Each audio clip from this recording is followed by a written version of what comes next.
Fog hung heavy, streetlights mere smudges in the thick mist. The air was damp and cold, wrapping around everything like a shroud.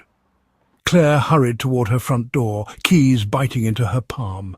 Her breath came out in quick, visible puffs, a sign of her growing anxiety. Another late shift at the hospital, another night alone. The weight of exhaustion pressed down on her shoulders, making each step feel heavier. Elmwood Lane was quiet, too quiet, the kind of silence that made the hairs on the back of her neck stand up. The lock clicked, a strangely loud sound in the stillness. It echoed in the night, amplifying her sense of unease. Claire pushed the door open, a wave of unease washing over her. She hesitated for a moment, peering into the darkness inside. The air inside was stale, off. It felt as if the house had been holding its breath, waiting for her return. Her hand trembled as she flicked on the light switch. The bulb flickered for a moment before casting a dim glow. The hallway stretched before her, seemingly longer than usual, swallowed by shadows. It felt like it was pulling her in, deeper into the unknown. Her heart hammered against her ribs, each beat echoing in her ears. She could feel the pulse in her temples, a steady reminder of her fear. She told herself it was just her imagination, the after-effects of a long shift. But the feeling of being watched was hard to shake off. But a prickle of fear ran up her spine. Something was wrong. She couldn't ignore the sense that she wasn't alone. The living room was in disarray, a chaotic mess that hinted at a struggle or a hurried search. Cushions were tossed on the floor as if someone had been frantically looking for something hidden. A lamp lay shattered on its side, its broken pieces glinting ominously in the dim light. Claire's gaze darted around the room, taking in the scene with growing dread. Her heart pounded in her chest, each beat echoing her rising fear. The back door stood ajar, a sliver of darkness beckoning from beyond, as if inviting her into the unknown. "Hello?" she called out, her voice a shaky whisper in the silence, hoping for a response but dreading what it might be. Only the echo of her own fear answered, reverberating through the empty room. Claire took a hesitant step forward, then another, her pulse quickening with each movement. The silence was oppressive, pressing down on her like a weight. The floorboards creaked beneath her feet, the sound amplified in the quiet house, each creak a reminder of her vulnerability. She strained to hear anything over the pounding of her own heart, every nerve in her body on high alert. A floorboard groaned in the hallway, the sound sending a chill down her spine. Someone, or something, was in her house. The realization hit her like a cold wave, freezing her in place.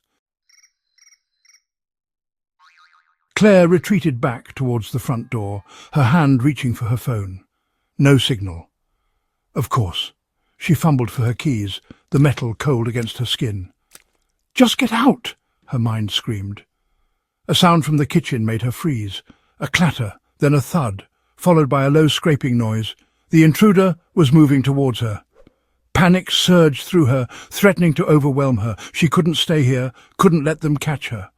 Thinking fast, Claire grabbed a heavy bookend from the hallway table, her knuckles white as she gripped it tight.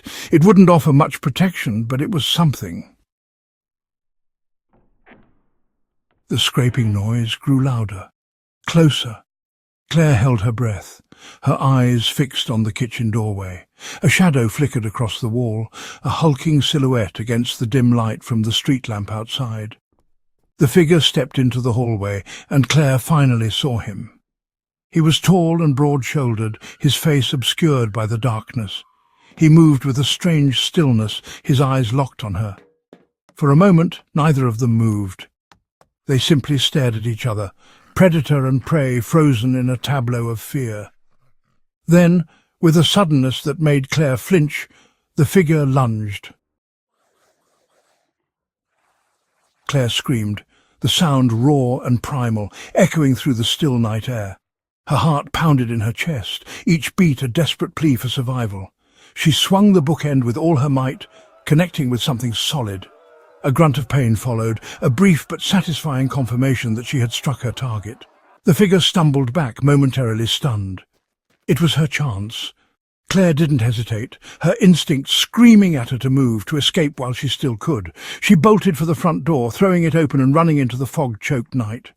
The cold air bit at her skin, but she didn't slow down, her legs pumping furiously. She didn't stop running until she reached the safety of the streetlight at the end of the lane.